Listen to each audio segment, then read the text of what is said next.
Well, it's October 19th up here in Northeast Ohio, and that means it's end of racing season. Time to go through the motor and see how everything looks. So I started doing some leak down testing on it.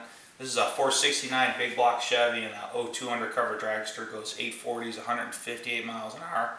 This motor has not been apart for 2 full seasons now, so definitely time to get it apart. I started doing some leak down testing, so I'm going to go through how I do leak down testing. And I found that I've got an intake valve leaking on number 2. All the other cylinders are 10, 11, 12% leak down, and most of it, this got standard rings on it, and it's all going past the rings. But number 2, I got an issue here with an intake valve. So we're going to go through how I do leak downs, and I'll show you how I know the intake valve's leaking here. So for the leak down tester, you're supposed to use a minimum of 70 pounds. I've got my compressor set at 90 pounds. For my leak down testing today, we're going to be using a snap-on. That's an MT324 single gauge cylinder leak detector.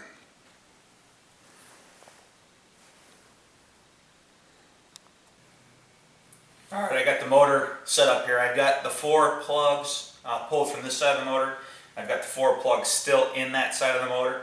I like to leave the 4 in on that side that I'm not working on, because it helps to keep the motor from spinning around when I put compression on top of this cylinder. So the first thing I need to do is I need to get the piston at top dead center on the compression stroke with both valves closed. You can do this with the valve cover on or valve cover off.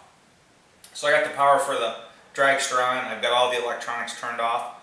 I'm using the screw-in fitting, here the airline fitting. You can put your thumb right over the spark plug hole. I'm just going to bump the motor around until I get it on the compression stroke, and I'll know that because I'm going to get air is going to be forced out against my thumb here. I'm just going to bump the motor around until I get to the top dead center.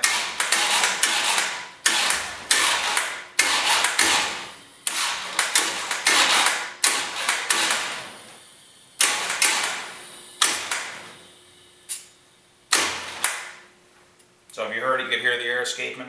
So I'm at top dead center. Now you can do this with valve cover on or off. I got the valve cover here is loose.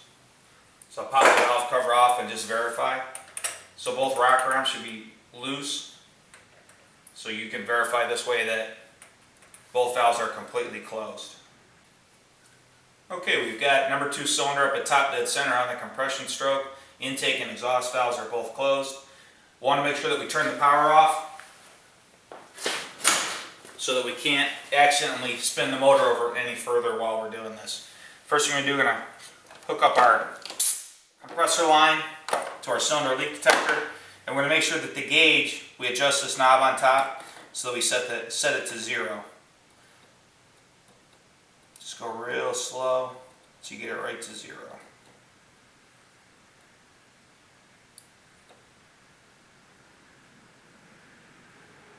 Good, just like that. Now I'm going to put a wrench on the end of the crank. I've got an Allen key on mine. I've got my wrench set up so that it's turning it clockwise. Put it right on there.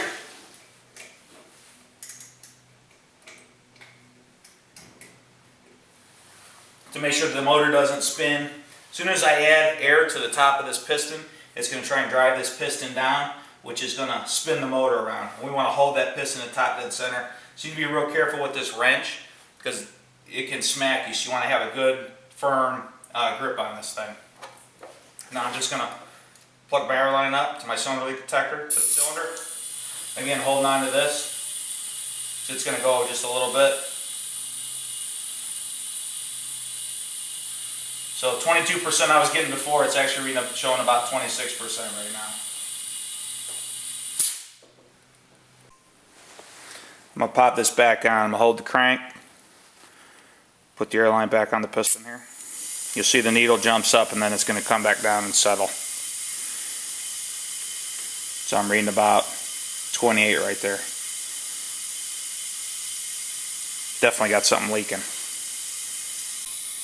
So all my other cylinders are about 10%, just a little bit over leakage, and you'll definitely got an issue here. So now we got to track it down. So we can hear that. Hear it coming out through the crankcase. So that's air leak that's just coming past the regular pistons. You're going to have that on all of them. That's what the 10% on the rest of them is. So now we're going to check the exhaust valve. Come down here and listen at the header.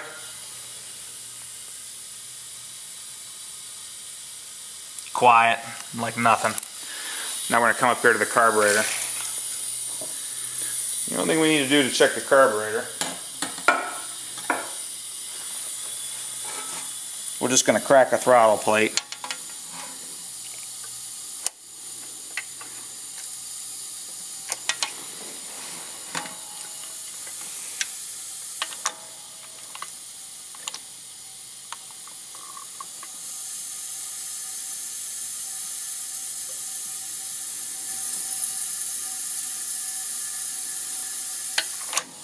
And hopefully you can hear that difference. From closed to open, you'll hear the air. Closed, and then I'm going to open it.